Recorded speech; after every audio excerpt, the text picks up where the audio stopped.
Exode, chapitre 13. Je lis au nom de Jésus. Autre règle concernant la Pâque. Le Seigneur dit à Moïse, « Consacre-moi tout premier-né en Israël. Oui, le premier garçon d'une femme et le premier petit d'un animal sont à moi. » Moïse dit au peuple, « Souvenez-vous du jour d'aujourd'hui, où vous êtes sortis d'Égypte, de ce pays où vous étiez esclaves. C'est grâce à sa puissance que le Seigneur vous a fait sortir de là. Vous ne mangerez donc pas de pain fait avec du levain. C'est aujourd'hui que vous êtes partis pendant le mois des épis.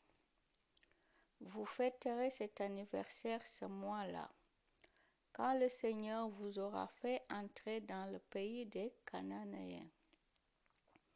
C'est aussi le pays des Hittites, des Amorites, des Hivites et des Jébusites. C'est le pays que le Seigneur a juré à vos ancêtres de vous donner. Un pays qui déborde de lait et de miel. Pendant 7 jours, vous mangerez du pain sans levain. Le 7e jour, vous ferez une fête en l'honneur du Seigneur. Tous ces jours-là, vous mangerez du pain sans levain. Dans tout votre pays, on ne devra trouver chez vous ni pain levé, ni levain. Pendant cette fête, vous donnerez cette explication à vos enfants. Nous faisons cela à cause de ce que le Seigneur a fait pour nous quand nous sommes sortis d'Égypte. C'est grâce à sa puissance que le Seigneur vous a fait sortir d'Égypte. Cette fête sera pour vous un souvenir, tout comme une marque sur votre bras ou sur votre front. Elle vous rappellera que vous devez annoncer la loi du Seigneur. Chaque année, vous suivrez ces règles à la date fixée. Moïse dit encore au peuple d'Israël, « Le Seigneur vous conduira en Canaan. Il vous donnera ce pays comme il l'a promis à vos ancêtres et à vous-même. Alors vous lui offrirez tous vos fils aînés et tous les premiers-nés mâles de vos troupeaux. Ils sont au Seigneur. Le premier petit de l'ânesse, vous le remplacerez par un mouton ou un cabri, ou bien vous le tuerez en lui brisant le cou. Mais tous les fils aînés de votre peuple, vous les rachèterez avec de l'argent. Plus tard, quand vos enfants vous demanderont « Pourquoi faites-vous cela ?» vous répondrez « C'est grâce à sa puissance que le Seigneur nous a fait sortir d'Égypte, le pays de l'esclavage.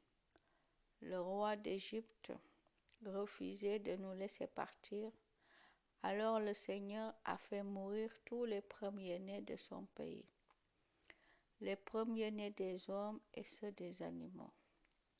C'est pourquoi nous offrons en sacrifice au Seigneur tous les premiers-nés mâles des animaux et nous rachetons tous nos fils aînés.